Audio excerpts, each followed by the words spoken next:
everybody. So, a Merry Christmas, and 'tis the season. We are here to celebrate Christmas in November. And yes! talk about the Countdown to Christmas films that we have already aired, even though it's only the 7th of November. Perfect. Yeah. We've got 7, so yeah. Perfect. It's the 7th day. So, yeah, Amber's here. I'm Rachel. Amber's here. And we're ready to talk Hallmark. Hi, guys. Yay. This was pretty fun. So we're going to have 2 films that were technically Christmas in July films. And then we have 5 that have already aired as part of Countdown for Christmas. So, what do you think about this slate, these 7 in general? Would you say they're a pretty good group or... Yeah, I think they are a pretty good group. They are better than Summer of Love or whatever it was called. Yeah. And this little section, I wouldn't say is higher than the harvest season, but there is a perfect movie. Perfect movie. All right, we're really excited. So we're going to start with The Christmas Cure. And this is one of our Christmas in July films that had its winter premiere. And the synopsis is: an emergency room doctor returns home for Christmas after many years to find that her father has decided to retire. After reuniting with her high school sweetheart and spending an emotional Christmas with her family, she must decide if she will stay in her hometown and take over her father's practice, because he has this clinic. It stars Brooke Nevin, Steve Byers, and Patrick Duffy. So, what was your overall thoughts about The Christmas Cure?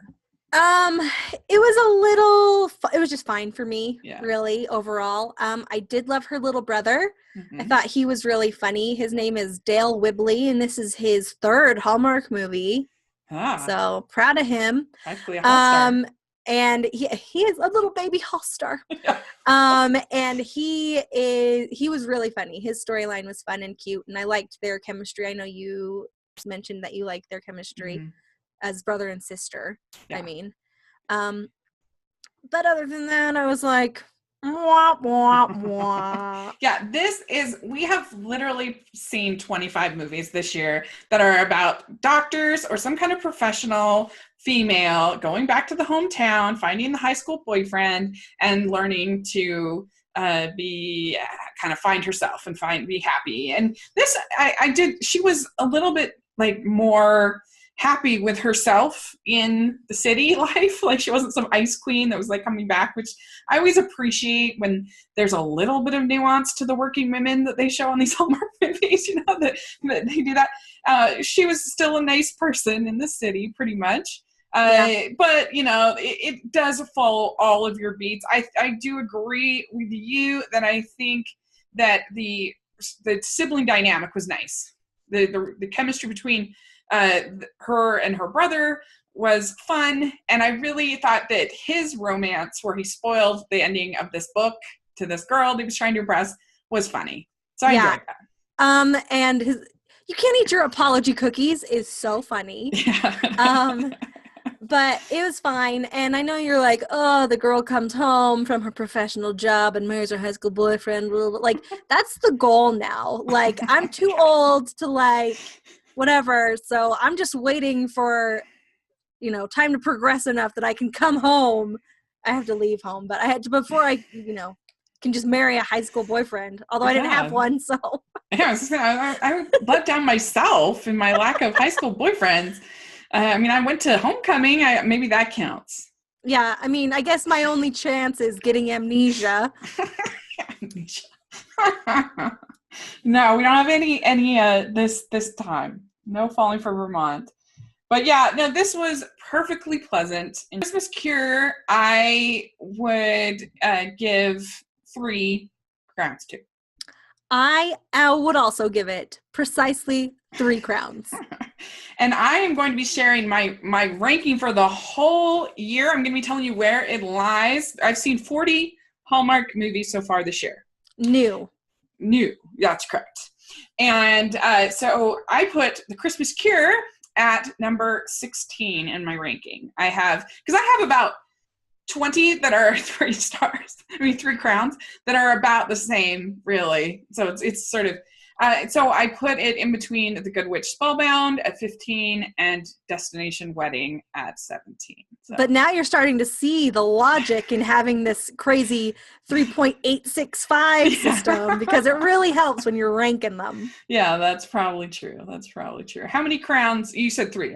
3 crowns. exactly. Yes. Okay. This one I'm very excited to talk about. It's called Home for Christmas Day. And the synopsis is when a young woman falls in love and develops a long-distance relationship with a soldier in active duty, her protective mother tries her best to steer her daughter away from heartache.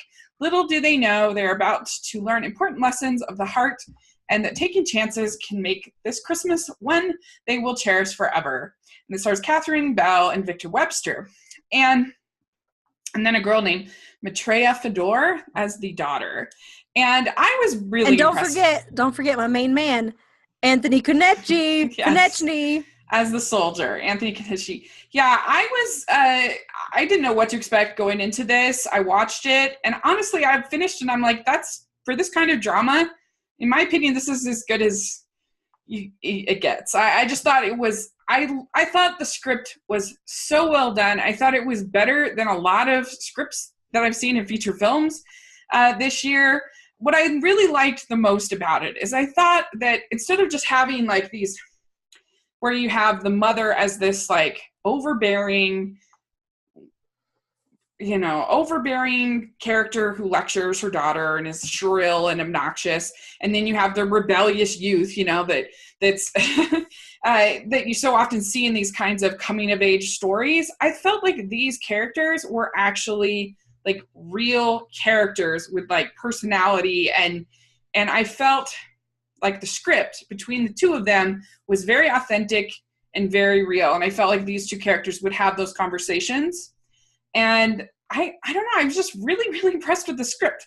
And to me, it reminded me of Say Anything. I'm not saying it's as good as Say Anything, but it reminded me of that in the sense that movie is so good about having a daughter come to know her father in all of his flaws, and they have these conversations like actual people. Mm-hmm. And he's way more flawed than she is in this. But anyway, I just thought it was really impressive, and I thought that Catherine was wonderful in it. I thought that the daughter was wonderful. I thought she could actually sing pretty good in the parts that she had to sing. I thought that her relationship with this soldier, I thought it felt really genuine. That mm-hmm. She just says, "I just like talking to him." Yeah, it was just very simple, and I thought that was nice and well written. To me, it was a very well written script. Also, I really, really liked it a ton. I was a little bit like yada-ing through the Victor Webster and Catherine Bell romance thing. Mm-hmm. I mean, I didn't care about it. No offense. It's okay. I was like all in on the children being in love. Yeah. I was all in. And I'm assuming you're not listening to this if you're going to get spoiled on this. So I'm just we should probably have said that at the beginning. Spoilless, because you will have already seen the movie if you're listening to this. Yeah. The ending, I was so ready. Like, I was like, this movie's getting a 2 or maybe a 0. Yeah. And then I was like, they can't do this. They can't do this to me. This is unbelievable. And then, I knew it, but I didn't know it, but I knew it. Mm-hmm. And then I was right. And my mom said, "You were right." And I said, "I know I was right." So then it got its ultimate crown value. So it kind of doesn't make sense that he would really make her like be in this suspension, and I don't know, but who cares? It worked. And I actually appreciated that, because he said, "I thought it would be better if I just came, because there wouldn't be the doubt that there would be on a phone call." Because, like, if someone just called you, you would kind of be like, like not quite believing it, I think. Like, you'd want to believe it, but you'd also be like, oh, they're wrong or whatever. And I really bought that their relationship would happen the way it would happen. And I thought that it felt authentic, and I just thought the script was really good. I was just very impressed by it. Yeah, it was. I think she did a great job. I didn't believe it, but I should have. Yeah. And I liked the idea too that like she realized that she had sort of without realizing it, she had taught her daughter the wrong way to grieve and the wrong way to cope with these kind of problems. And I think that we think our parents are these like perfect people, you know, when we're young. And then and then we have that like moment of clarity where we realize like they're just making it up as they go, you know, they're just trying their best to figure it out. I'm giving it, I think it's as good a Hallmark drama as you could ask for. So for me, I'm giving it a perfect score. Ooh, all right. This is not my perfect score movie. Uh-huh. I am actually giving it 4.25 crowns. It's a good so score. 4.25 crowns, which is pretty high for me. I'm pretty stingy getting up to 4. Yeah. Well, and especially for Hallmark drama. You don't tend to like the dramas, so it's pretty high. Yeah. Well, it's because it had a happy ending. If it had a sad ending, it would be garbage. I actually don't have a problem with sad endings like you do, but there we go. Okay, so I actually have this at number 1. I think this is the best written and the best executed of the ones I've seen so far this year. So I have it number 1. So, and I will tell you my number 2 later on. So there we go. It's interesting because I mean I've liked Catherine Bell ever since Army Wives. So it does a good job with this drama. So I hope they use her for more. We'll be talking about her again in a little bit. All right. So our next one, now we're getting out of Christmas in July, and we're talking about the first Countdown to Christmas films. Very exciting. And it is Marry Me at Christmas. Seeing a Christmas wedding is a true treat for bridal boutique owner Madeline Krug. She loves the challenge of finding the perfect dress for the bride and orchestrating an exquisite event. What Madeline didn't expect was to be swept off her feet by the bride's gorgeous brother, movie star Johnny Blake. Johnny came to the quirky town of Fool's Gold to support his sister, not to fall in love. Yet, Madeline is the most extraordinary woman he's ever met. Planning the perfect wedding leads to candlelit dinners and strolls through snow-covered streets. Madeline finds the real Johnny even more captivating than her celebrity crush. Will the action star be brave enough to take on the role of a lifetime? And this stars Rachel Scarsden and Trevor Donovan. And we had both given this, we didn't score, we didn't preview the previous 2 films because they were Christmas in July. So, but for this one, we both gave this an orange in our preview show. Yes, we both said, this is about an orange in the stocking. Yeah. So, okay, so how does it compare to our expectations? Yes. So I actually read the book before this by Susan Mallory of Marry Me at Christmas, and I think they did a pretty good job. The book is definitely saucier. And in the book, his name is Johnny Blaze. Yes. Not Johnny Blake. Yes. And I can't decide which one I like better. But Susan Mallory is a name wizard. Okay, can we just say that? Yes. Every name that I have seen connected with her stuff is just solid. Yeah. So Susan Mallory, my girl, I haven't read your books yet, but I've read your blurbs and the names are worth it. Well, and I can't remember what the movie name is called in the movie in this version. But his franchise in the book is called Amish Revenge Part 2. Yes! Like, whatever they decided for this was a definite downgrade. I don't know. I would 1,000 times watch every Amish Revenge movie. Oh, me too. How is that not a thing? Yes. And I think actually the most exciting thing about this movie is the potential of Fool's Gold. Yes. Because Fool's Gold, there are 20 books in this series. This is one of 20. And I think they did a really good job establishing this town. I could totally see, because each of the books is about like different characters in the town. Yeah. They're not all about Johnny and Madeline. And so I think you could easily make tons of Fool's Gold movies. Worst case scenario, turn it into a series. I know. Best case scenario, not worst case scenario. I mean, a series of television episodes. Yeah. Best case scenario is a series of films. I mean, what I would do if there was a movie called, I'm sorry, I'm still stuck on it. Amish Revenge. Two. That would There's two of them. I can't even believe this. I was like, maybe I'll check out these books because I like the names and I like the premise and the movie was good. Maybe, but now that I know that it was the movie was called Amish Revenge, there is no stopping me. Like, I literally have just ordered the ebook of it right now while we were talking. They're definitely a little bit more PG-13 than in Hallmark. Well, I'm older than 13, so I can read it without asking my mom. Like, she's very, like, Madeline wants to get kissed a lot. She's very into kissing, and like most of us are. And she's... Oh, Madeline, my girl! That's my most excited thing about this movie. But I actually thought that I'm also pretty excited about Rachel Scarsden. I thought that she was charming. I thought that they had pretty good chemistry. Overall, I enjoyed it. It's kind of similar to The Christmas Cure. I thought that it was a solid, enjoyable little movie. Okay. I don't know. What did you think? Yeah, oh yeah, we haven't even talked about the movie. We just talked about the book. I liked the movie well enough. I wasn't super into it. I was just like, it was fine, but pretty good. But I really enjoyed Emily Tennant's character, Georgia's, she was cute. And I liked her little, like, fiance guy, even though we hardly ever saw him. And I thought their chemistry was pretty good. For me, it just kind of dragged a little bit, but I liked all the characters. I liked the general storyline. It's just like, this was a kind of movie that could have been done in an hour and a half, including commercials, and they strung it out for 2 hours, including commercials. Yeah, that's fair. But I really did enjoy it. Mm-hmm. So, okay. Oh, well, great.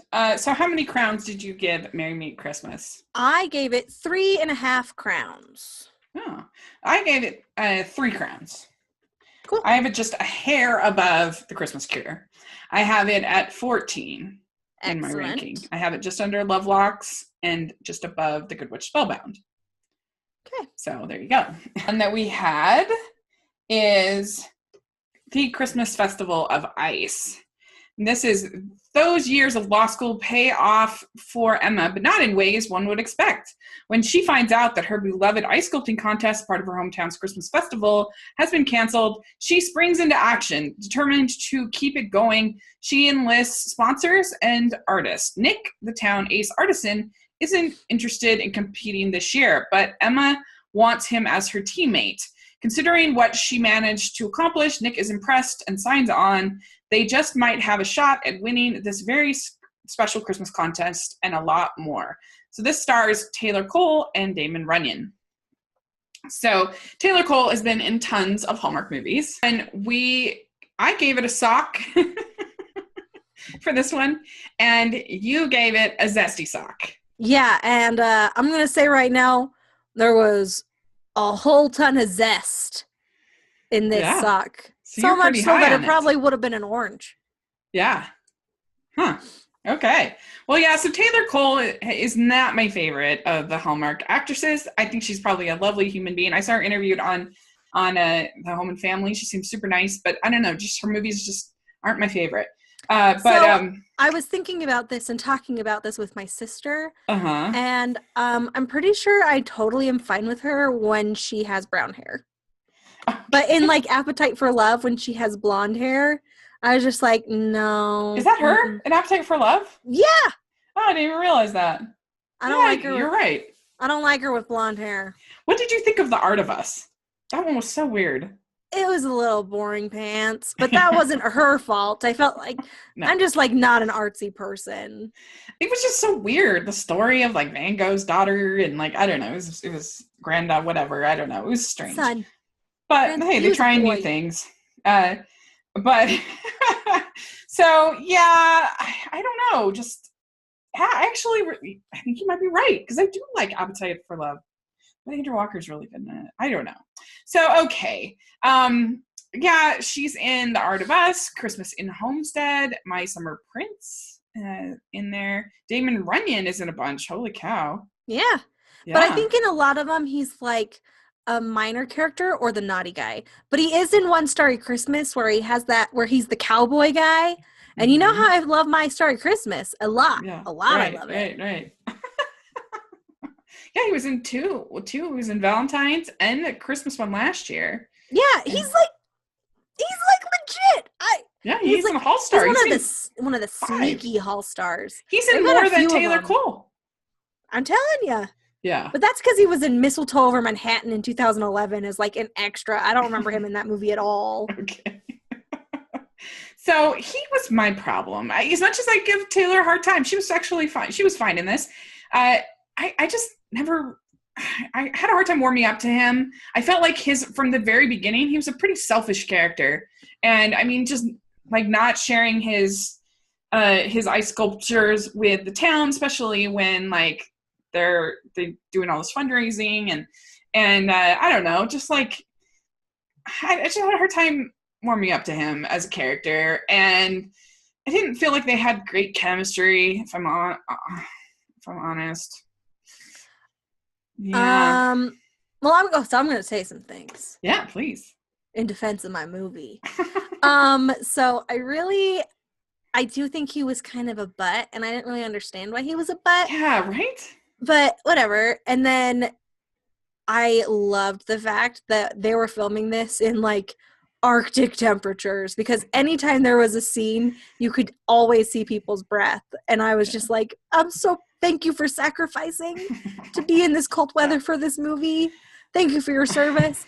And then, as anyone who followed the Twitter knows, it was me tweeting this one. They don't know it was me, but right, it was me. I was in love with all of the secondary, tertiary characters in this movie. Yeah, it was so amazing to me. Gianpaolo Venuta played Lonnie, his friend, and Tegan Vince. I can't say it. I apologize to Tegan. She was the ginger, right, with the red hair. Yeah, her redheaded friend. She played Sarah. Uh-huh. And I loved them. And they had like a little romance that like we didn't really see much of. We saw them like meet and be like, and then they were just like secretly in love in the background. And it was amazing. And I want them to do another movie where it's just them. Yeah, I agree. I really liked them too. What did you think of the whole work thing with like her trying to decide whether she, like, I really liked it in a way because work is a big thing for me and it almost always rings true to me. But I did like the fact that the way that they wrote her mother as a character, like she wasn't just some like I always appreciate when they don't make the working women these ice queens, these horrible people. You know, it wasn't like she was forcing her daughter to be this person that she didn't want to be or anything like that. Like she just was excited to like be able to work with her daughter. And of course we find out the reveal that she was the one who helped pay for the ice sculpting contest. And I mean, I think it's a little silly, the idea that like, why would you go through all of law school and take the bar, which takes like 3 days in a year to study for, if you were like feeling this way. But okay, I just have to say, like, what's her plan? Her plan is to be a professional ice sculptress. That's not a job. Yeah, that's what I was feeling. Have fun paying off your student loans, sculpting ice once a year. Yeah. So I had mixed feelings. So I liked the mother and daughter. I liked that interaction and that part of it. But the whole, like, I'm going to, like, debating between my love for ice sculpting and law, that didn't ring true. And that didn't really work. Yeah. But I liked her mom. I did. And her mom was like, oh my gosh, you love ice sculpting. That's great. This is going to be such a fun thing for you to do and then you can still practice law. And she's like, impossible. Ice sculpting is a lifelong commitment. And I was like, oh. Yeah. I don't know about that. True. It's true. Yeah, I don't know. It was a weird choice. I kind of admired it because it was a little different, but yeah, it didn't really make a whole lot of sense. And it didn't make sense that she would have not thought about that a million times. Law school is evil and very difficult, and studying for the bar is even worse. I have tons of friends who've done it, and it's awful. And only half the people pass. Like, the fact that when she got in, like when she passed the bar, that she wouldn't be excited, half the people pass. Half the people fail. You're going to be excited no matter what. So anyway, I know that that's like trying to bring real life into our Hallmark movies, so it's probably silly. But anyway, this one I am going to give 2.5 crowns. It probably would have been lower for me if I had not been so in love with Lonnie and Sarah and Harv, the mayor. Harvey. His real name's Harvey, but he's Harv to me. So I give this 3.6 crowns because I would watch it again. Pretty high. And I would be happy watching it again. Yeah. Well, I have it at number 24 in my ranking. I have it after The Perfect Bride at 23 and A Royal Winter at 25. So there you go. Okay, next we have The Perfect Christmas Present. Tom is Mr. Christmas, the guy who can find the perfect gift for that special someone. But when he agrees to help an old college buddy discover his girlfriend's Christmas wish, he ends up getting too close, and she ends up falling in love with him. It stars Sam Page and Tara Holt. There we go. Actually, so we both gave this an orange. We felt like it had a lot of promise. Yes, we did. Yeah, it could have been really fun. Mr. Christmas, he could have been like a really fun character, and oh boy. Okay. Oh boy. I'll start. Okay, so I'm going to start off by saying I don't have a problem with Sam Page. I think he's very handsome. Yeah. I think he's pretty charming. He's in one of my top 12 favorite Hallmark Christmas movies of all time. He's in Annie Claus is Coming to Town. He is so great in that movie that's why that movie is so high. And this movie was a labor to watch. Yeah. It was. I was always on board with Paul, his friend, because I was like, this guy is a doofus, but a lovable doofus. And he was. And the instant Victoria came on the screen, I was on board with Victoria. Yeah. With her Cruella de Vil jackets and her shawls always hanging off her sleeves, or the one scene where she's literally wearing a cape. Like, this woman's wearing a cape. She's seriously amazing. Yeah. I was always in favor of them. But let's talk about the rest of the movie, which isn't them. And it was no bueno. First of all, Mr. Christmas Tom is just like good thing his name's Tom, because he's like a peeping Tom. He is just like the creepiest creepster in all of the land, just like legit stalking her before he even meets her, which is ridiculous. Like, it's awful. Assume that he goes to this level of just immediate, like, first level effort. So he was stalking some kid in a wheelchair and some old man? Yeah. Like, it's just what? Okay, so he's the worst. And then this girl, like, she seems pretty nice. Like, her character is written to be like, oh, she's so fancy and she helps people with whatever, and she's so helpful and so nice. But she was pretty boring for me as a human being. And so the scenes together where they're supposed to, like, have fun, I was just like, I should visit Chicago.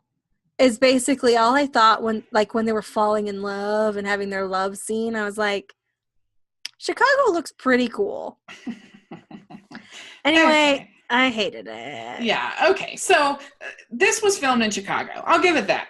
Chicago's pretty city. It was indeed filmed in Chicago.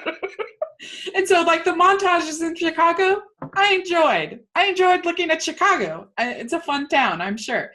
But that's really about all I have to say. I mean, I did get some enjoyment out of Victoria and what's Paul. His name? But I'm not a big frat guy thing, so he was harder for me to warm up to than you. But I mean, I was in a sorority, so frat guys are my bread and butter. He literally wears his frat shirt all the time. I mean, oh my gosh, okay, where do I start? So the timeline makes no sense about this movie. Like, she talks about how she's like forced to come to Chicago, but yet she grew up there and she loves it, and it's like her favorite place. She doesn't know anyone who can help her with this project, this thing. People and are always like forcing me to go to Cheesecake Factory and just eating all this delicious cheesecake. In like 1 year, she's managed to be at whatever organization this is. She manages to be at the top of the organization to be planning this big event, but nobody is going to help her. And yet she grew up there, and yet she knows no one who can help her. I guess she has no family there, nobody that she knows, and she grew up there. Like, it makes no sense at all. And like, why does she talk about this being this burden if she loves it? Like, how did she even meet Mr. Wonderful, Hilarious, Sensitive? I guess at a frat, like some frat party. I don't know. I have no idea. And they've only been dating for a year. They've only been dating supposedly for a year, and yet he forced her to move back to Chicago, the place where she grew up and loves. People force me to do stuff I love all the time. What? And like the dialogue was terrible. Like, how about the scene where they're getting really close? They're about to kiss. And she's like, oh. I haven't experienced a day like this. It reminds me of my dad. And he's like, yeah, it reminds you of your dad. Like, what? Who says that? How could that possibly remind you of your dad? And you haven't talked about your dad, like, at all. So, like, what? It was so bizarre. And, like, there's this weird scene. It was fun, don't get me wrong, and I had a blast live tweeting this, by the way, but like, he's like obviously this was purchased by Hallmark, not filmed by Hallmark, because there's no way that they would have this extended boxer shorts scene they would no, they would. It was absolutely not. And like, there was no reason. Like, it was like freezing, and he's like, why didn't you have any clothes on? Like, what is wrong with you? Put on a robe. That's what robes are for. Like a robe. And he gets the door, and then he like gets dressed or whatever, and she's like, are you a functioning adult? And we're all like, no, he's not, clearly. Like, and yet he lives in this like super fancy house, I guess like being Mr. Christmas is very lucrative endeavor. But, like, he has no other clients, but then he acts like him taking on this one client, this one girl who seems like the easiest person to buy a present for in the world, that he's like, 3 weeks? You're only giving me 3 weeks? I was like, oh, what the heck? It was so bad. Okay, so that's just, we talked about the acting, the dialogue, and the story. Terrible. All terrible.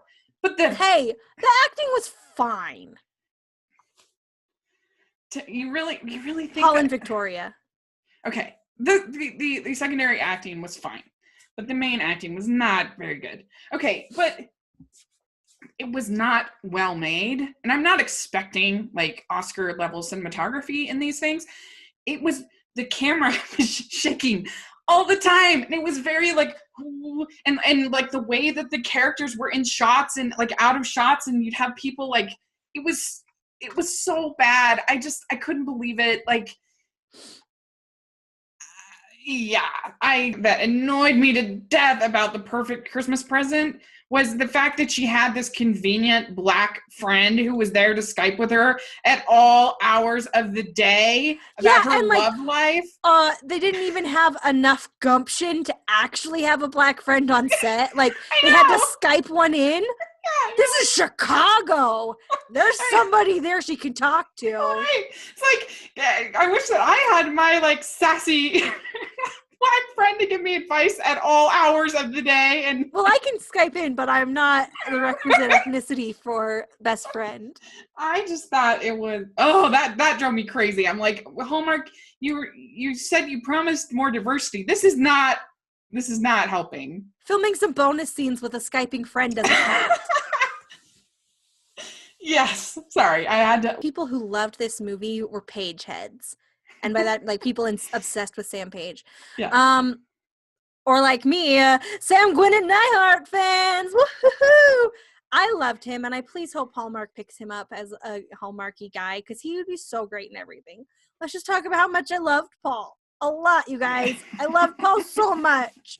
He was so funny. He was fine. He grew on me just because there was nothing else to like in this darn thing. How dare you? He grew on you because he's an angel. I did not like Hundo Percento. I would run. If some guy was like, I love you, Hundo Percento, I'd be like, I love you, 150%. No, I don't like that.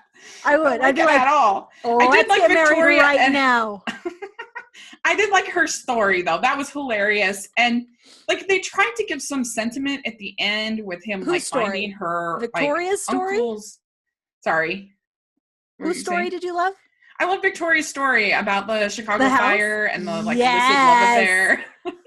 Oh my gosh. Okay, Victoria, it was a gem. And I do love that Paul and Victoria end up together.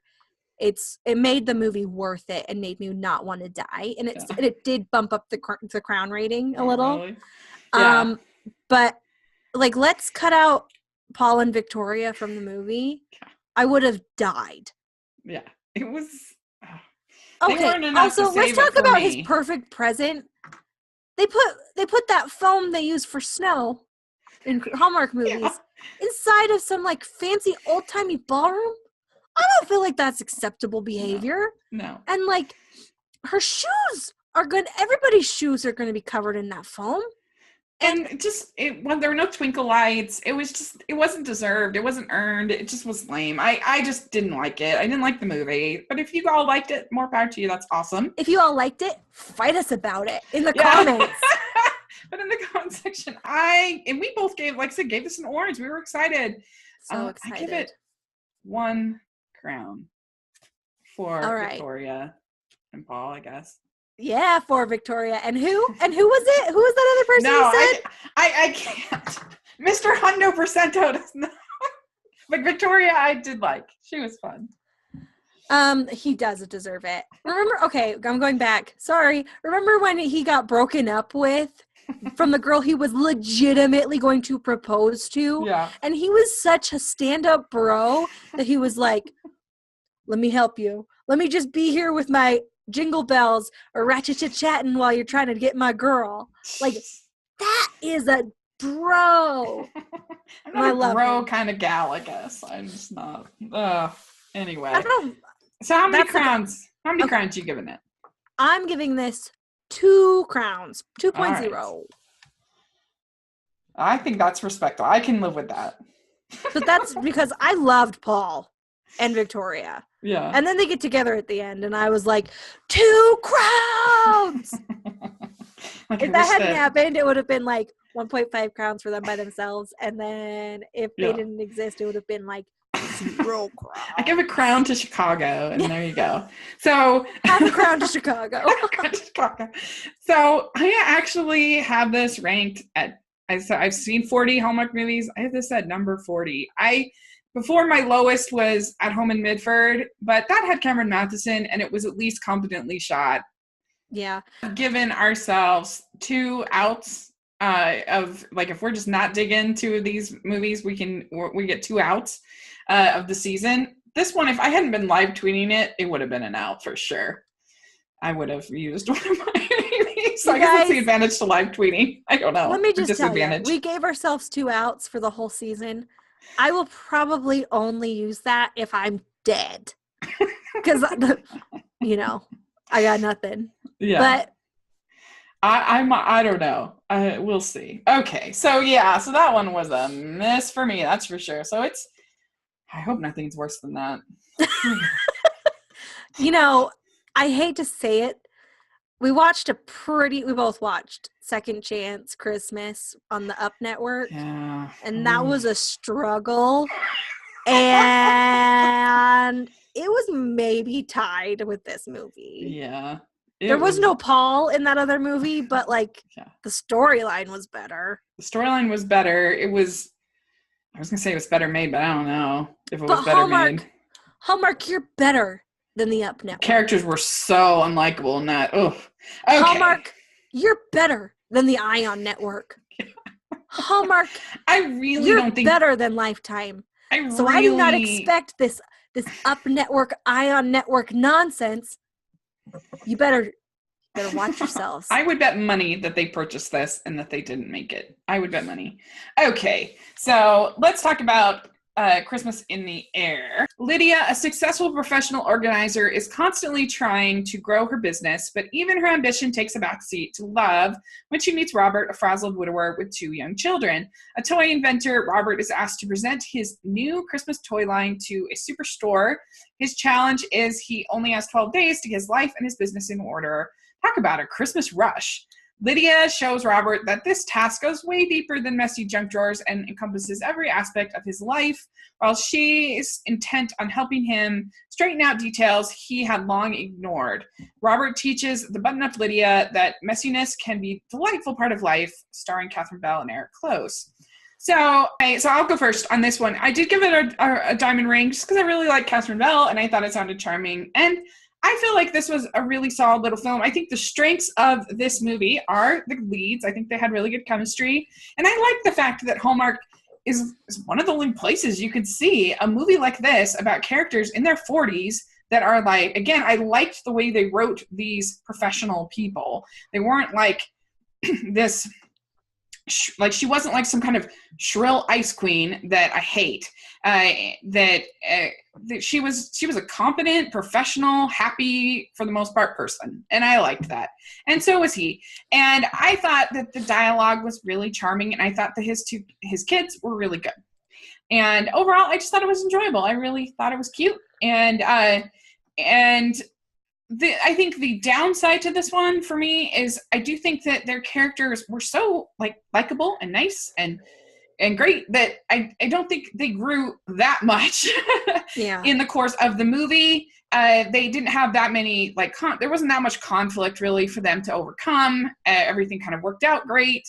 They tried to throw in this conflict where she thinks he's being too involved in his work, and that didn't really I didn't really buy that. It didn't really work, but it was very brief, so it didn't bother me too much. Overall, this was just nice and pleasant, and I enjoyed it. And I did like the dialogue. I thought they was strong, and it was kind of cool. I was able to tweet to the writer and tell her that I thought she did a good job, and it was cute because she was like, "Thank you so much for that compliment." It's like, hey. So anyway, I enjoyed it. What about you? What did you think? Well, so when we were doing our initial things, I gave it a sock. I know. Because big disagreement. It was our first big fight of the season. Just kidding. That was all of my heart too. But I didn't feel connected to the storyline when I was reading about it. I was like, toy frazzled, blah, blah, blah. Organize my life. That's my favorite storyline. I hate that storyline.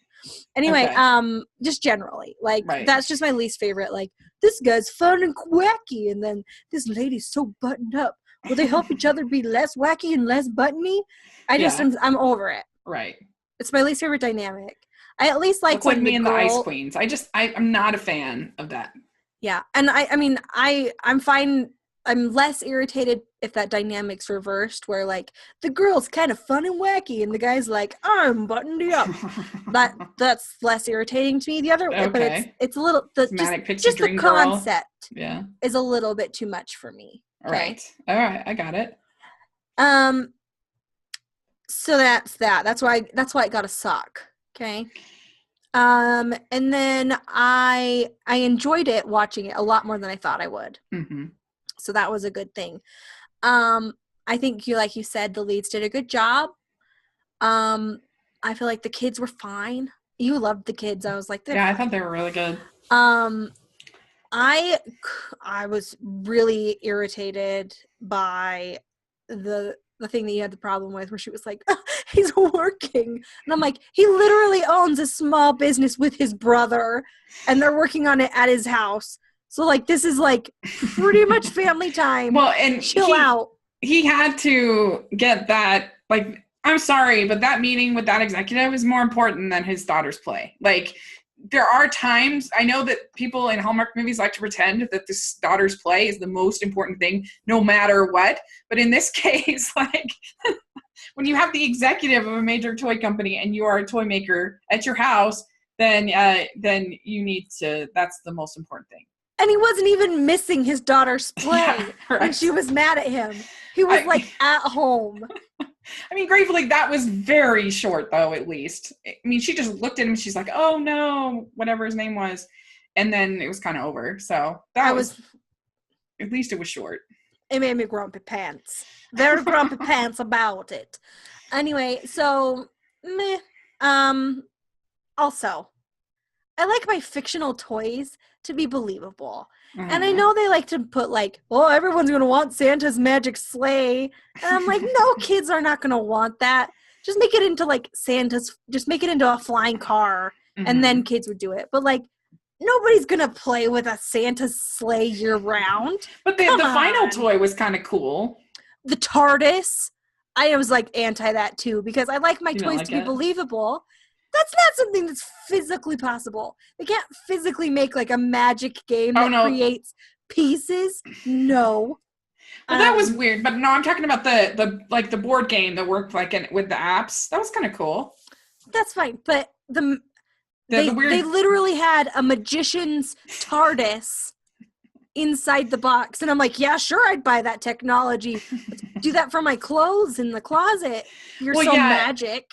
Well, also, they had that weird ballerina toy, which was sort of strange, I thought. It was a little strange, like slightly creepy, but I believe that is something that could be a toy and would be really, like, fun as, like, the new music box or whatever. Anyway, so it was just, like, I was just like, it was a little large, too. I don't think people want that large of a ballerina toy. But it was a prototype, so they could like workshop it. It would be a little bit better. Fair enough. But it was like a little. It was a little weird. Come at me, guys. It was a little creepy. Imagine you're in your house and that thing just goes off. Yeah. That is a scary movie. Yeah, I agree. But I really thought that the dialogue between the two of them was strong, and I thought that they were really good, and I enjoyed them together. I'd be up for seeing them again in another movie. I like them. Yeah, I would too. And I did like her in this movie. Sometimes, I don't know, sometimes she like talks funny or something, and she kind of bugs me, but I didn't have any problem with her at all in this movie like that. You've liked all 3 Catherine Bell movies that we've seen so far on this this podcast. So maybe I just don't like her on television shows. So, all right. Okay, so I'll give this 3.5 crowns. Oh, see, we fight and we're never that far away. I gave it 3 crowns. There you go. At number 12, I have it just after A Harvest Wedding and just before Lovelocks. There you go. You know, I feel like that's fine. Yeah. I mean, I like Harvest Wedding more than you do. I have it ahead of it. I have A Harvest Wedding at 11. Scientifically, and at 12. Scientifically, I like Harvest Wedding more than you. My rating was higher. It's just science. There you go. Okay. So now we are so excited to talk about Miss Christmas. This is so what does there even say about Miss Christmas? My gosh. So, nicknamed Miss Christmas, the official tree finder for Chicago's renowned Radcliffe tree lighting is left desperate to find the perfect tree. A letter from a young boy promising his tree is perfect sends her to a small town where she learns the young boy's dad isn't willing to part with his tree. While sparks fly, she'll be forced to confront what she's really been missing for Christmas, starring Rick Dorsey and Mark Blucas. And this is good. I thought I gave it a sock. I gave it an orange. You sure about that? Yeah, I listened to the podcast again. I was thinking I gave it a sock, and I was so sad. Oranges.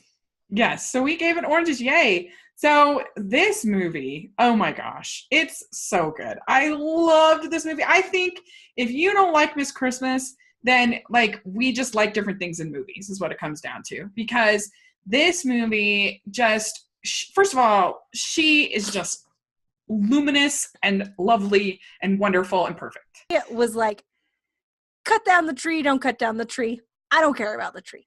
Because I don't really care about these MacGuffins that they usually employ in the things. And I was right. I didn't care about the tree at all. But I cared a little about the tree. It had the etchings from the parents. I cared a little about the tree. I'm not as heartless as you. Their parents were in a Hallmark movie as young lovers, so they had to obviously etch their names in the tree. Yeah. Everything about it. You may think, Amber, you don't like to cry in movies because you hate sad movies. False. I love crying in movies. And this made me cry on 2 separate occasions, but in the good way, where at the end, you know you're not going to be crying because you'll be happy. You might even cry because you're so happy. But I like to cry in movies when it's so great. So if you don't well up when he is talking to her at the festival, when they're wearing their Christmas sweaters and he's like, it's you, and you don't have a heart. I'm sorry, you just don't. And then after she is so sad and she goes home and she's like, I don't think I want to be Miss Christmas anymore. And I was like, what? And I'm like a little sad right now. It was so heartbreaking. Oh my gosh. And I love this movie. It was, and the kid, I know you weren't as high on this little kid as I was, but I was like, that little kid is so cute to me. And I thought he did a great job what he was doing. I liked the grandpa. I liked there were like dad jokes and puns. I thought the dialogue was funny aside from that too. And I loved his sister. I literally loved everyone in the movie. There was nobody in there who was like a mustache twirling villain. Yeah, like the people that she worked with were so cool. They were so nice, and like that they were like people that are real nice people that happen to have jobs. Like we weren't the Ice Queens, and they totally could have been. And I don't know. I loved them. I loved her friend at work. She was so nice. Yes, I love her friend at work. I feel like she's been like a ton of people in Hallmark movies. Yeah. I didn't do her blurb. Sorry, guys. But she's been in a lot. At least she was the mom, like the dead past flashback mom in Once Upon a Holiday. Oh, really? Yeah, and she's been in just a bunch of them. She's cute. And she's cute, and I think she should be in more things. Agreed. Loved the story. I thought it felt like semi-plausible that like she would need a tree for this thing. And I don't know. She was just so cute. And that scene when he cries, you're absolutely right. Like, I was just like, done. And then when I wrote on Twitter, when she says, I don't want to be Miss Christmas anymore, I'm like, this is the saddest moment of television 2017. Like, bar none. It was so sad. My heart broke. I mean, I really honestly was making myself cry thinking about it. It's going to be one of those things where I'm so sad I think about it. Like, stuff from Harry Potter sometimes just makes me cry. Yeah. And then, like, this will make me cry. Yeah. And the Doomsday episode of Doctor Who. That's right. Yeah, it felt genuine and real and authentic, and they had great chemistry, I thought, together. Oh, such chemistry. Yes. And if you guys knew how much I did not like Riley on Buffy, you would be like, how are you so high on Mark Blucas in a movie? And I'm like, I don't know. But I love him in this movie. It has made, like, I need to watch Buffy again and see if this has changed things for me. Because it might have. Well, he wasn't like your typical, I don't think, Hallmark leading man. He was a little bit sort of like more shy, I think, a little bit more like tender-hearted. Well, he was like, yeah, and he was like a little shy, and he was a little whatever, but like they weren't like fighting with each other, even though they disagreed. They were both still like cute, and like you could tell instantly that they liked each other. Like at the very, very beginning, after he first runs into her, like, so their second time when she shows up at their farm and he's been baling hay, he goes back into the barn and like they're like, before they can see him again, he's like brushing all of the hay off of his sweater so that he's like presentable to see her. And I was like, they're in love already. So I loved it. And then I don't know, their chemistry was so great. It felt so real and so fun. It was fun.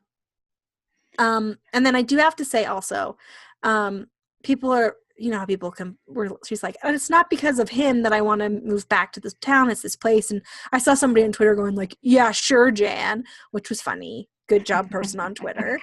But, but she wasn't really just moving back for him. I mean, She talked No. about how she grew up on a Christmas tree farm, and she was going to college for like horticulture and agriculture so she could take over the family farm, and then she had to choose between her education and selling the family farm, so she had to sell the family farm. It makes perfect sense that she would want to move back to some place where she could do that. Yeah. And like, she wasn't in love with the tree thing anymore. She disillusioned with the Radcliffe tree. Yeah. And so I loved that. It wasn't even she that still she was loved the Radcliffe tree. She still loved, like, she left work on such great thing. Like, everything it was just, it was so good.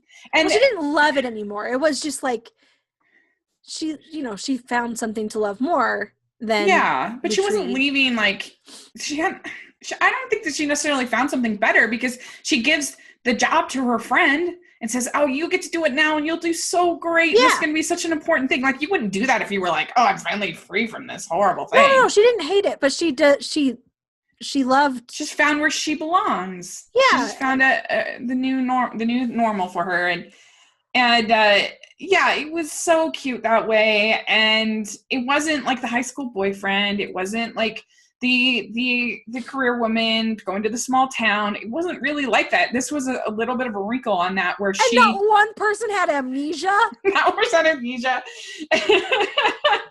And and this was her trying to do her job. This wasn't her escaping her job, like you so often see. And this was her doing her job, doing the best at her job, and not being able to do her job, and then finding where she belongs. And it was just so sweet and so wonderful and so lovely. And it really had Christmas at the heart of its core in the story. Yeah, it wasn't just like a regular movie, and they were like, put some foam on there, we'll pretend it's snow, and it's called a Christmas movie. Yes, because most of these other ones, I would say, maybe, I guess, Festival, that's Christmas, Mr. Christmas is Christmas, but I mean, like, Christmas in the Air, you could have that any time of the year, that one, really. Yeah, and technically, Marry Me at Christmas could be whenever. Right. That could easily be a June wedding movie, no problem. Home for Christmas Day could have just as easily been Home for Veterans Day. Right. Home for the 4th of July. We literally saw The Christmas Cure in the fall with the doctor coming back to the small town. Christmas Cure was literally Harvest Love. You give Miss Christmas. I think we should say it at the same time. 1, 2, 3, 4, 5. 5. We both give it a 5. This is good. This is if you like Hallmark rom-coms, then this is it. This is how it's done. This is the perfect movie. Yeah. This is only the second perfect 5 I have ever given to any Hallmark movie. That doesn't mean there aren't some that exist. I just haven't rated them all. But of all the Christmas movies, only the second perfect score. Nice. So I think Home for Christmas Day is in my opinion, the perfect Hallmark drama. And I think Miss Christmas is the perfect Hallmark rom-com. So there you go. I have Miss Christmas at number 2, but really it's a tie. They're number 1. They're both co-number 1s. And because they're both different types of the best of what they're at. So there you go. And like, unlike the Oscars, but in reverse, where like, if you're a drama, you'll probably never win with me. Yeah. But if you're a romantic comedy, you'll always score better. Yeah. So now I have Home for Christmas Day at 1, Miss Christmas at 2, and Dash of Love at 3. So there you go. Okay. And then for this round of things, what was your ranking overall for this section? For Christmas Day and Miss Christmas tied for number 1 for this week. For this week. I actually have Christmas in the Air at number 3, and then I Marry Me at Christmas at 4. I have The Christmas Cure at 5, and I have Festival of Ice at 6, and then I have The Perfect Christmas Present at number 7. Okay, and for my weekly wrap-up, I have Miss Christmas as the perfect movie at number 1, Home on Christmas Day at number 2, Christmas Festival of Ice surprisingly coming in at number 3, Marry Me at Christmas coming in at number 4, Christmas in the Air coming in at number 5, The Christmas Cure coming in at number 6, and down at the bottom, if there was a 100, The Perfect Christmas Present, which, you know what, just to spite it, I'm going to call Mr. Christmas. Yeah. Yes, it's the worst Christmas present. You know what? Just It's not despite the it, perfect I'm going to Christmas. call it Paul's better than Mr. Christmas. Yeah. So coming up, we have The Sweetest Christmas with our very tense oven borrowing situation coming up. Oh my gosh. I can't even. Do you think she's going to remember to preset the oven? To preheat the oven? I don't know. It's going to be very tense.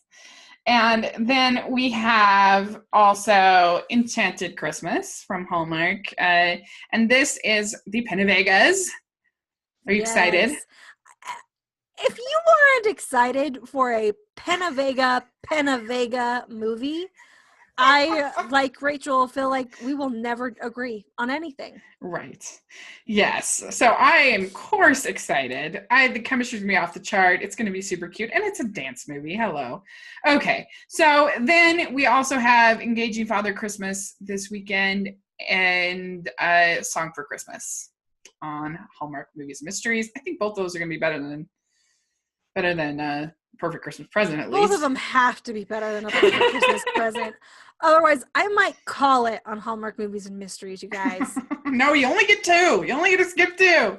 Well, I'm going to skip one channel. You can't do that to me. That's not fair. So anyway, yeah, we'll see. Those ones aren't at the top of my list, but hopefully they'll be pleasant surprises. So there you go. But definitely I'm the most excited for the Pennevegas coming up. Yeah. Penavega power! That's not a thing that we say, but we should start saying it. We should. Yeah, I am also the most excited for Enchanted Christmas. Is that what it's called?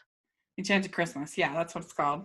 Why is it I'm out on it again. Enchanted Christmas doesn't even make sense. I don't know why they didn't call we talked about this in our preview, that why didn't they call it like Christmas Rhythm Christmas Rhythm.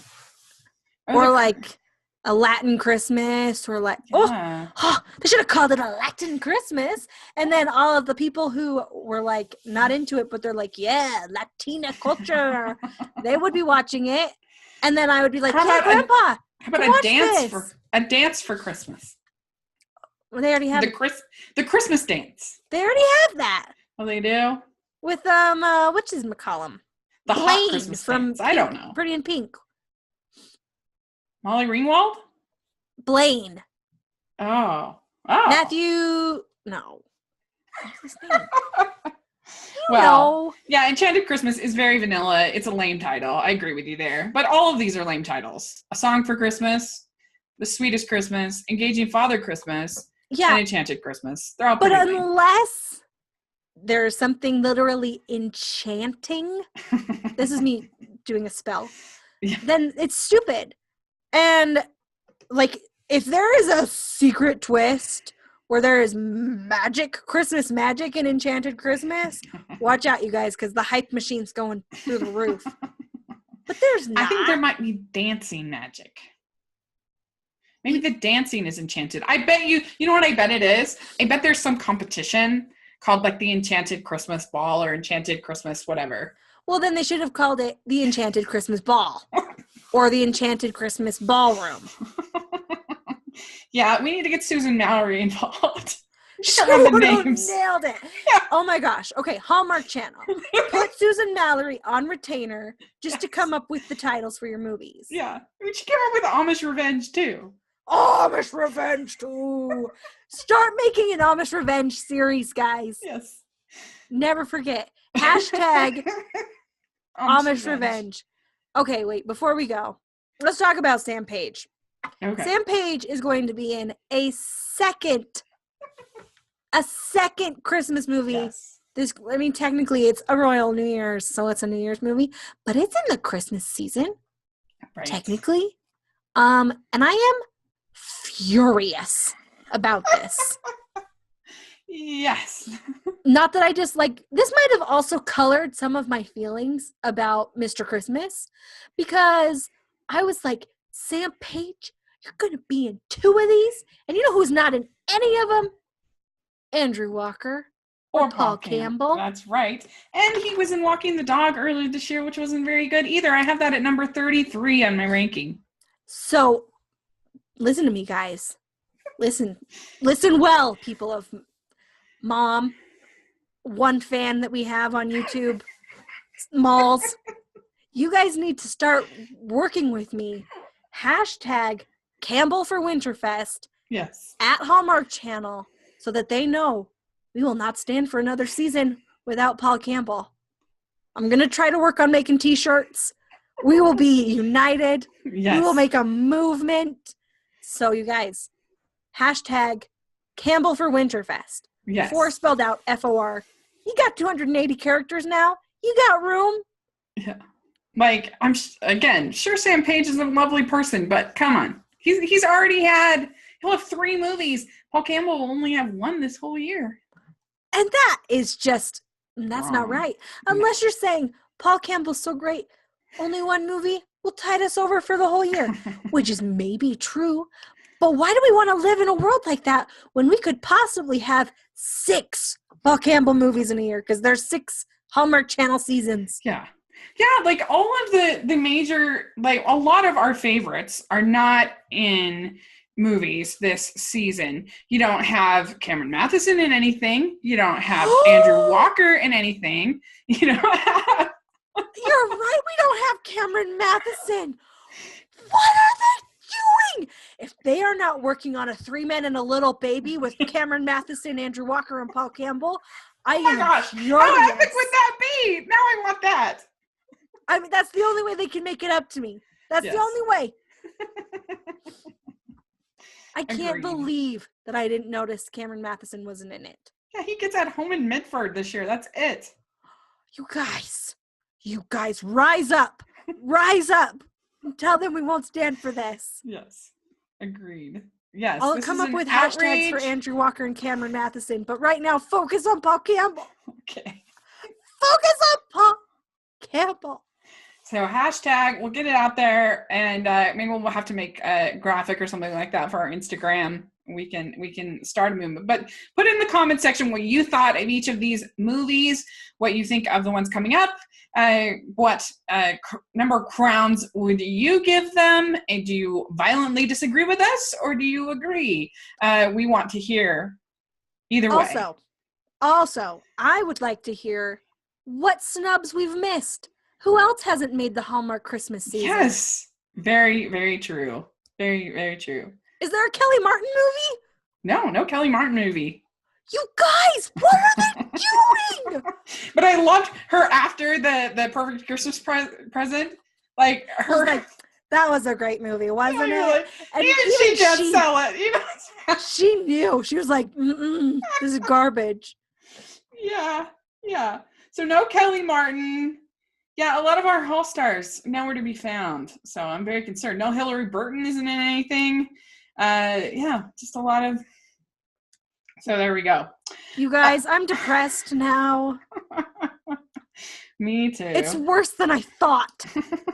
But at least we can go watch Miss Christmas.